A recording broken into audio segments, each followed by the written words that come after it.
All right, back for another beer review, and today I'm reviewing yet another beer from the Other Half Brewing Company, and they're out of both Brooklyn and Rochester, New York.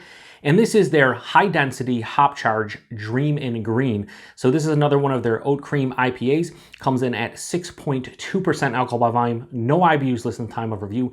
This can is exactly 3 weeks old. So high-density hop charge, what the hell does that mean? Well, I first saw Other Half use that acronym when it came to their more Citra than all Citra. Now, I reviewed that beer, but not the high density hop charge one, just the base one. But when they released the HDHC one, they talked about how they wanted to use a shit ton of hops. And they do so to the tune of about 15 pounds of hops per barrel when it comes to these HDHC beers, which is a lot. So I've never had Dream in Green. I've never had the base, never had the double dry hop version, certainly have not, well, hang on, full disclosure, I've had this one. Actually shared this one with a friend of mine, Derek, after the 2019 Shelton Brothers Festival, and we were hammered, okay? We were drunk, and we shared it. I just remember enjoying it, but that was a week and almost 2 weeks ago. Almost 2 weeks ago. And a little bit over 2 weeks ago, actually. And I just remember really enjoying it, but I don't remember anything about it. Now, I have had the bigger brother of this one, like the Imperial version of Dream in Green called Daydream in Green. I believe I reviewed that one on the channel, and that was the double dry hop version. So I've never had the base one, the 6.2% Dream in Green or double dry hop. So reviewing this one should be a lot of fun. The hops they're using in this one are Citra, Wai-iti, and Motueka hops. So yeah, interesting to see what this one's all about. HDHC says should be a huge aromatic punch to this one. Again, when I was when I was drinking this with Derek, and we were half in the bag, I just remember it being very tasty. I don't remember it having huge aromatics or whatever. We probably didn't sit there and smell it too much, probably just drank it. So yeah, anyway, using my new Other Half Rochester glass, because why not? Let's do it. Okay, so I can smell it from here. So whatever they're doing with the high density hop charge, yeah, definitely can smell it. Smells awesome. That looks beautiful too. Look at the haze on that baby. The road coming out with the haze. Yeah, that has this really milky, super murky and turbid, just orange color to it. Looks beautiful. Has about a finger and a half to 2 fingers of this fluffy, off-white, almost eggshell white colored head. Looks beautiful in the glass though. It really does. Let's get a nose. Wow. Yeah, that's intense. Jesus. Oh man, lemon lime. A lot of lemon lime in this one. Passion fruit, pineapple. A lot of lemon lime, but I cannot understate how much lemon lime's in here. A nice herbaceous dankness, like a very herbal component to it. I haven't used this in a long time, but like a basil or thyme, like that kind of herbaceousness, it definitely has a really dank herbaceous note. Smells like it's going to be sweeter. Not really any vanilla. Now, when they do the whole, green, or not green, when they do the Dream or Daydream, they use a shit ton of oats and a hint of lactose, which this has. But I get like a generic sweetness in the one, not saying that I'm really getting like vanilla from the lactose or anything. Yeah, it's really intense. So the HDHC, is it a gimmick? Probably.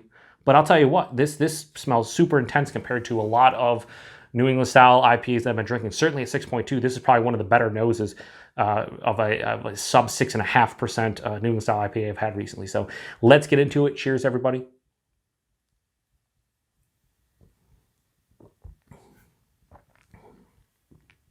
That is fucking dynamite is what that is. Wow.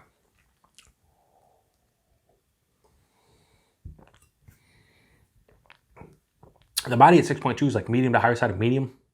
Really great body on this one. Mouthfeel, listen, there's oats, there's lactose, it's Other Half. It's fucking spectacular. It just has such a soft, smooth, creamy vibe to it. It goes down like butter in a good way. 6.2%. No alcohol assurancy, no warming, nothing.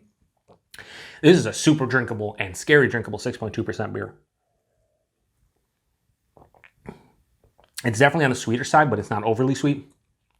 Right up front, though, all that herbaceous dankness kind of just hits the tip of the tongue. It carries on through the palate, omnipresent. It's kind of like a blanket of herbaceousness that's just covering the entire palate, which is really, really cool. But underneath, lots of lemon lime. I'm actually getting like a creamy, almost fleshy papaya in here, which I don't usually say papaya, but it's coming off as like a papaya or like a fleshy melon. A lot of lemon lime, fleshy papaya, a fleshy melon, a little bit of that passion fruit and pineapple that I was picking up on the nose. Not as much as a stone fruit kick to this one.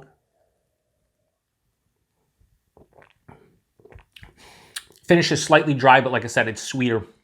And you get that little bit of residual sweetness on the back end. There's almost a resinous hop kick too. It's not really piney, but just blending in with that dankness and that herbaceousness, it kind of hits you on the back. So it doesn't finish like really clean, but it has a nice lingering finish to it, which I thoroughly enjoy.